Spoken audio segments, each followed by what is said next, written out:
Hola, ¿cómo están? En este video y en el siguiente vamos a hablar de un tema que es muy importante, en particular hoy en día con el aumento de los casos de demanda por negligencia médica, ¿cierto? Que es la mal praxis médica en general o la mala práctica médica o las negligencias médicas en general, ¿ya? Vamos a hablar del concepto que es... Vamos a ver cuáles son los riesgos o las responsabilidades que se pueden generar desde el punto de vista civil y desde el punto de vista penal. Vamos a ver qué requisitos deben configurarse, ¿cierto?, para que me sancionen, ¿cierto? Vamos a ver algunos casos, algunos ejemplos que dejan bien claro cuáles son algunos de los errores más frecuentes y qué es una negligencia y qué no. Van a servir como para clarificar el tema. Vamos a hablar de la prevención, que es fundamental, ya que de hecho es lo más importante. Y finalmente nos vamos a referir brevemente también a los seguros de responsabilidad civil que se ofrecen y que la verdad que se recomienda que se contraten en el sentido en que este es un riesgo que nadie quiere tener encima, que es muy estresante cuando a uno como médico lo demandan por negligencia, ¿ya? Y puede ser muy caro además, ¿ya? Empecemos con el concepto de la mala praxis médica o malpraxis médica, ¿ya? Número uno es una acción u omisión, o sea, puede ser tanto por hacer como por no hacer, ¿ya? En el diagnóstico o en el tratamiento médico, o sea, en la práctica médica, ¿ya? Realizada con culpa, y ahí culpa está de otro color porque es lo más importante y es lo que habitualmente hace que se configure una negligencia o no, ¿ya? Que le genera, por un lado, un daño al paciente, como que se muera o que quede con alguna lesión o que quede con cicatrices o lo que sea, ¿ya? O que sufra mucho. Y por otro lado le genera una responsabilidad al médico, que ya vamos a ver que puede ser civil, de indemnizar un daño, ¿cierto? O bien puede ser penal también, ¿ya? Así que, en resumen, los requisitos son un hecho, que es la acción u omisión, ¿ya? La culpa, que vamos a ver los distintos tipos de culpa en un rato más, ¿ya? El daño, que debe estar presente por si acaso. Y finalmente se exige como una cosa adicional esta relación causal, el que genere el daño, ya que este hecho que fue producido con culpa sea la causa de este daño que se está produciendo en el paciente, ¿ya? Ahora, ya dijimos que las responsabilidades pueden venir con una sanción penal porque en general la negligencia médica se considera un cuasi delito, o sea, es un delito sin dolo, sin la intención de dañar, pero que aún así fue con culpa, ya puede ser de homicidio, un cuasi delito de homicidio si es que el paciente se muere, ¿cierto? O de lesiones si es que no se muere, pero queda con un dedo menos, con algún daño, con una herida, etcétera, ¿ya? O con mucho dolor, etcétera, ¿ya? Y finalmente está la sanción civil, que es esta obligación de indemnizar el daño. O sea, el tener que pagarle una indemnización, una cantidad de plata al paciente o a los familiares si es que el paciente se murió, ¿ya? Ahora, veamos un poquito los tipos de culpa. Hay varios tipos, vamos a ver aquí solamente 4. Por un lado, la negligencia médica, por otro lado, la imprudencia, que las vamos a ver en conjunto porque ambas son muy similares. La negligencia es una omisión, o sea, es una culpa por no hacer. En cambio, la imprudencia es por acción, es por hacer algo que no debía haber hecho, ¿cierto? Y ambas son con infracción al deber de cuidado, sin el debido cuidado. Ahora, ¿qué es esto? ¿Qué es el debido cuidado? En general es guiar como la actuación médica por la lex artis, que la lex artis no está escrita en ninguna parte, sino que simplemente son las mejores prácticas médicas que la evidencia científica y la experiencia médica indican, ¿ya? Así que la lex artis es algo hasta cierto punto como esotérico, ¿cierto? Que no está escrito, ¿cierto? Pero eventualmente yo tengo que demostrar que yo actué en base a lo que un buen médico hubiese hecho, ¿ya? O sea, que yo actué conforme a la lex artis y que por lo tanto no hubo una infracción al deber de cuidado y por lo tanto no hay culpa, no hay ni negligencia ni imprudencia, ¿ya? Aparte de eso está la impericia, que es cuando yo no tengo los conocimientos o habilidades para hacer como el procedimiento que hice. Ejemplo, soy un médico general y me pongo a hacer una cirugía que me queda grande, ¿cierto? Eventualmente si me queda mal porque no sabía hacerla y no venía con una formación buena, eso también es un acto culposo y se considera una impericia, ¿ya? Es una mezcla de imprudencia con impericia, por si acaso, pero ese es como el concepto. Y finalmente está la culpa infraccional, penal o la simple infracción, que en este caso es, aunque siga los conocimientos médicos que hay en general, no sigo las normas de ese hospital en particular.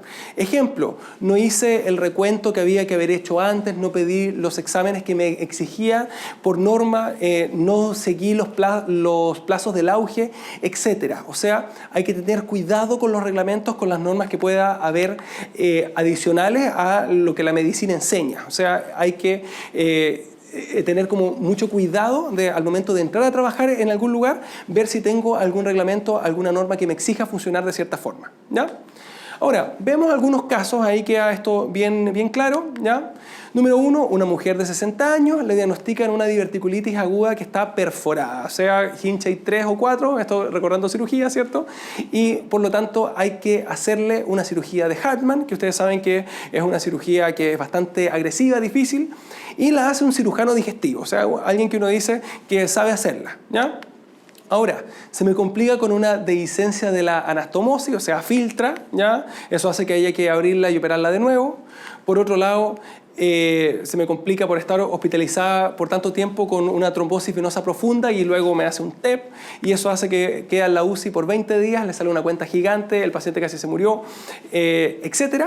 Uno dice, bueno, acá si vemos la lista de los requisitos, uno dice, efectivamente hay un hecho, este hecho me genera un daño y obviamente hay una relación causal entre la cirugía y lo que le pasó después, pero no hay culpa, porque si se fijan, actuó todo bien y esto es parte de los riesgos de la medicina. Y esto es fundamental que se entienda. La mayoría de los casos de negligencia médica que se ven en tribunales suelen ser un caso en que hay un daño, pero no hay culpa en el sentido en que el médico actuó como debía, como hacerlo, y no es que haya daño o no, o sea, no me importa el resultado, esto que quede bien claro, no importa el resultado, sino que importa que el trabajo del médico, que los medios que utilizó el médico sean los correctos. O sea, repito, la obligación del médico no es una obligación de resultado, es una obligación de medios, ¿ya? Aunque la única excepción en la jurisprudencia en general es con las cirugías plásticas en que suelen condenar igual al cirujano plástico cuando queda estéticamente mal, ¿ya? Y eso hace que los seguros, que vamos a verlo después, suelen no cubrir los procedimientos estéticos, por si acaso, ¿ya? Pero en este caso no hay culpa, así que no se configura una mala práctica, ¿ya? En el caso 2, tengo un niño de 7 años, ¿ya? Está con una neumonía, tenía el antecedente de ser alérgico a los betalactámicos y a la penicilina en específico. Sin embargo, el médico no le preguntó los antecedentes y le dejó amoxicilina, ¿cierto? El niño me hizo una reacción anafiláctica y afortunadamente respondió al manejo con suero y con adrenalina, ¿ya? Nuevamente, si vemos acá las cosas, hay un hecho, claramente hay culpa porque preguntarle los antecedentes es algo básico de la evaluación de un médico, ¿ya? Sin embargo, lo que no hay acá es daño, porque si se fijan al niño no le pasó nada, ¿ya? O sea, tuvo una complicación grave, pero afortunadamente no le pasó nada, así que este caso llega hasta ahí nomás, ¿ya? Así que no hay una negligencia médica que se pueda como ir a demandar o que se pueda exigir alguna cosa, ¿ya? Más allá del susto, que lo más probable es que el juez no condene al médico por un simple susto, ¿ya? Ya, pero que quede bien claro que sí hay culpa, ¿ya? Así que si es que el niño se hubiese muerto, por ejemplo, en ese caso sí se genera una negligencia. Vamos con el caso 3. Tengo un hombre de 46 años que se siente mal, está con malestar general y además dice que está muy estresado. En el examen físico sus signos vitales están normales, ¿ya? Y yo le indico exámenes y control ambulatorio porque está bien, ¿ya? Y luego de eso resulta que tenía una apendicitis y que esta apendicitis evoluciona mal, se me aplastrona y se me perfora algunos días después, ¿ya?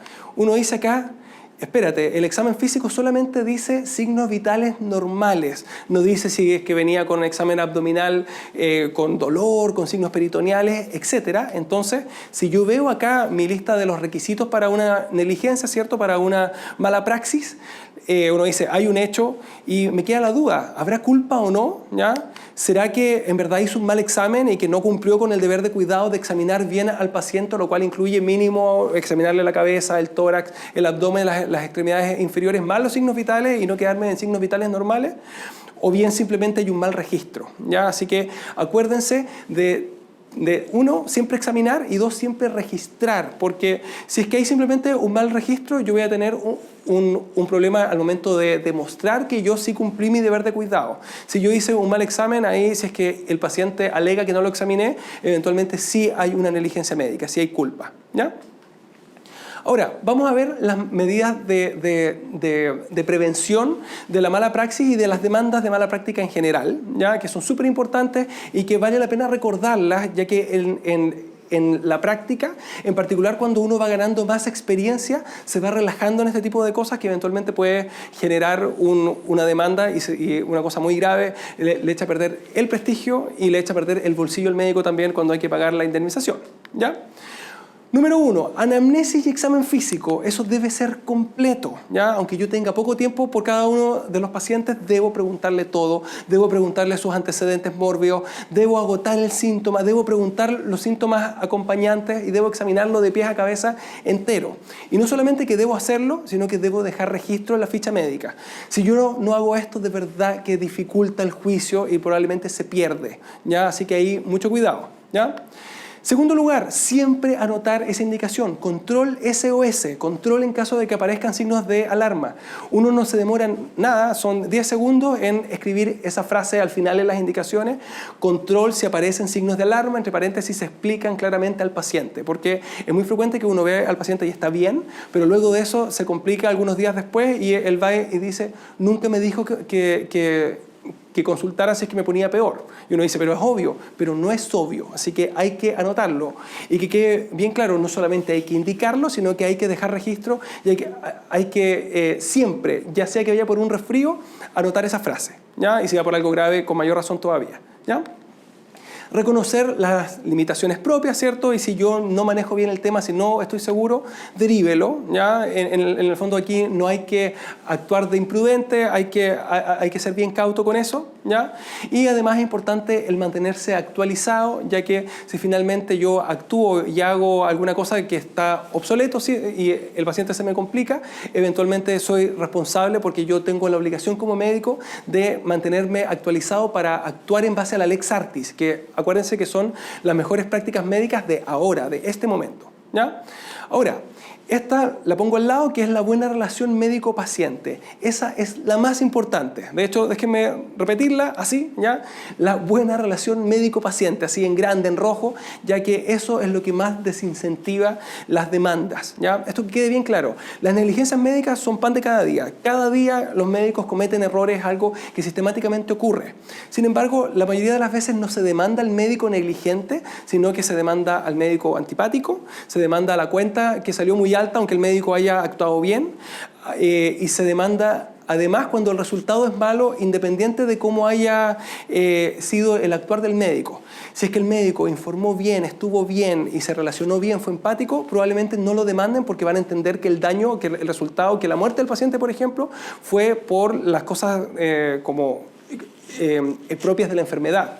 En cambio, si es que el médico nunca explicó nada y nunca se entiende nada, en ese caso van a echarle la culpa a él, ¿ya?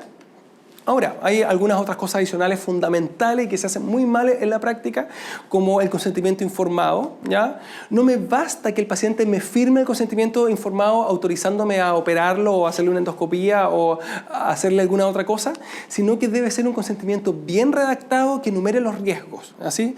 El clásico consentimiento informado que uno ve es: yo, paciente tanto, autorizo al doctor tanto a que me opere de una amigdalectomía o de una apendicectomía o de una cirugía bariátrica, ¿cierto? Y él me explicó los riesgos y yo los acepto y lo autorizo, ¿ya? Eso no sirve para nada, en el sentido en que él va a decir al final yo tuve una hemorragia y él me explicó que el riesgo era mínimo y que no había riesgo de hemorragia. Así que ese consentimiento debe estar bien redactado, debe ser largo. Hay hartos consentimientos tipo en general que están dando vuelta en internet, y busquen uno y que sea grande y que enumere todo bien y que siempre diga, incluso puede producir la muerte, aunque esta es una complicación muy rara, aunque sea por una amigdalectomía, ¿ya? Aunque sea por una apendicectomía. Eso debe quedar registrado en el consentimiento informado, o sea, firmado, ¿cierto? Bien redactado y completo, ¿ya? Y idealmente que esto no solamente yo le entregue el papel y que diga firme acá, sino que se lo entregue, que lo lea, se lo explico brevemente, ¿cierto? Y luego de eso se le pregunta si que tiene alguna duda y idealmente se deja registro en la ficha. El paciente lee el consentimiento, dice que lo comprende, se le resuelven las dudas y ahora sí lo vamos a operar, ¿ya? Repito, uno se demora 5 minutos y uno dice estoy perdiendo el tiempo, pero se salva de no perder el juicio, ¿ya? Hay que leer los protocolos, acuérdense, cada hospital viene con sus propias normas y había que evitar esta culpa infraccional, ¿ya? Y hay que tener mucho cuidado con las normas del hospital y con las reglas del hospital, ya que si yo me salgo del protocolo del hospital, eventualmente caigo en este tipo de culpa, ¿ya? Acuérdense de las famosas pausas de seguridad en la cirugía en particular, que en anestesia hoy en día están muy de moda y que efectivamente son muy buenas, ¿ya? Otra cosa importantísima, evitar las consultas de pasillo, ¿cierto? Oye, ¿sabes que me duele la guata? ¿Que me puedo tomar un Viadil y después una apendicitis, ¿cierto? Las por WhatsApp y las similares. De hecho, el consejo en general de las sociedades médicas en general es no le entregue el WhatsApp al paciente, ya que una va a invadir su vida en general con las consultas, que ya eso es un poquito desagradable para algunas personas, y segundo lugar, va a aumentar el riesgo de cometer negligencia, dejando registro ahí de que usted le dio una indicación. Eventualmente ese es un riesgo altísimo desde el punto de vista médico-legal, ¿ya? Y si van a hacer alguna consulta, ustedes la mandan y dicen que quede bien claro que esta, en el fondo, que es una respuesta general que te estoy dando porque no te he examinado, porque no te puedo ver y por lo tanto no me hago responsable de que no funcione, ¿ya? Y aún así la recomendación es no hacerlo, ¿ya? Y finalmente uno me dice, mire, muy bonito todo lo que me acaba de decir, pero yo solo tengo 10 minutos por paciente, así que no me pida que lo examine bien y las cosas, y si me dice que le duele el dedo, le voy a examinar solamente el dedo.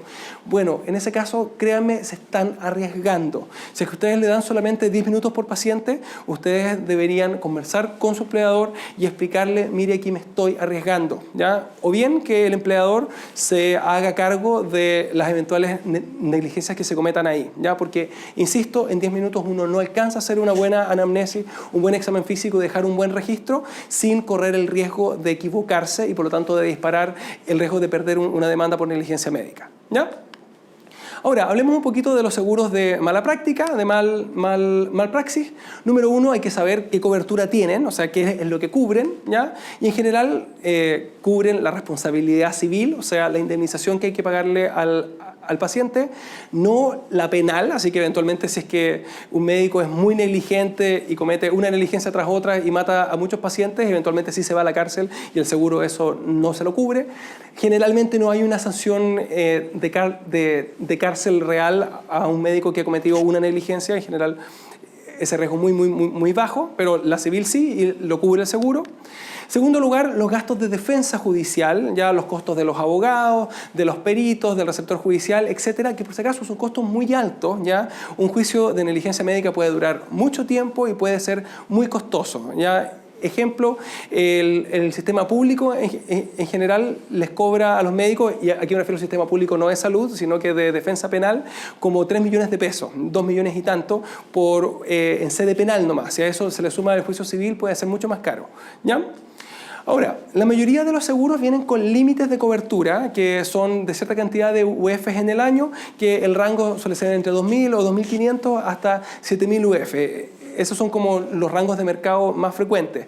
Y es muy distinto el contratar un seguro que me cubre hasta 7.000 que uno que me cubre hasta 2.000. Así que esas son una de las cosas que hay que evaluar al momento de decidir si contrato un seguro o no y qué seguro según cuánto cueste, ¿ya? Ahora, una cosa importante, a la hora de yo contratar un seguro, debo leer la póliza, que son como los términos y condiciones de ese seguro, ¿ya? En el sentido en que, ejemplo, puede que venga con la obligación de avisar ante una posible demanda.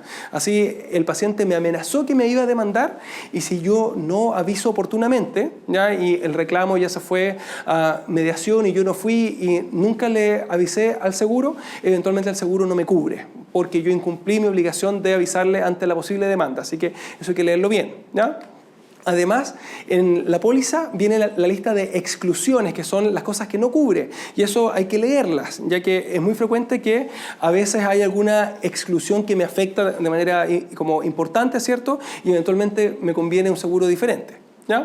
O al menos debo tenerlo bien claro. Ejemplo, la inmensa mayoría de los seguros excluyen las cirugías estéticas o los procedimientos con un fin solamente estético o cosmético, ¿ya? Y yo le pongo Botox y queda mal, en ese caso no me cubre y fin. ¿Ya? Así que si es que hay alguna como indemnización, voy a tener que sacarla de mi bolsillo, ¿ya?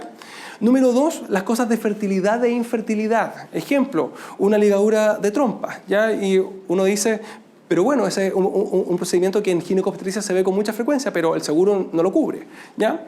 O bien cuando yo atiendo a un familiar o a un empleado, ¿ya? Y ahí no lo cubre, así que quede bien claro, yo atendí a mi sobrino, ¿cierto? Y mi sobrino se complicó y al final yo juraba que el seguro le iba a cubrir igual, pero si no le cubre, ahí nuevamente si es que mi sobrino me demandara, yo tengo que sacarlo de mi bolsillo, ¿ya? Y esa además es una buena razón para decirle a los familiares, mira, la verdad es que yo prefiero no atenderte porque es clásico que se complican, ¿ya? Y papá remate, el seguro no cubre, ¿ya? Ahora, finalmente, respecto a los especialistas sin el CONASEM, ¿ya? Esto es algo que muchas veces no sale en la póliza, pero siempre hay que preguntarle bien a la aseguradora, idealmente por escrito, si es que me cubre finalmente o no en el caso de que yo haga una intervención relacionada con mi especialidad cuando yo solamente he revalidado el título de médico cirujano, ¿ya? Esta es una de las exclusiones que en la práctica con mayor frecuencia se ven, ¿ya? Y uno ve a alguien que juraba que tenía un buen seguro, que estaba tranquilo, que le iba a cubrir todo y finalmente le dicen, no doctor, usted no ha sacado el CONASEM aún, así que no le cubre, ¿ya? Así que mucho cuidado, eso hay que preguntarlo sí o sí, ¿ya?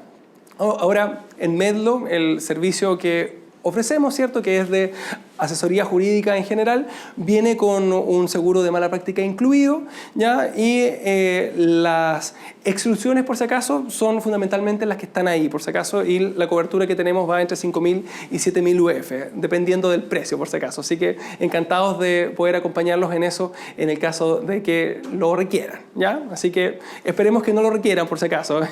Un abrazo, que estén muy bien.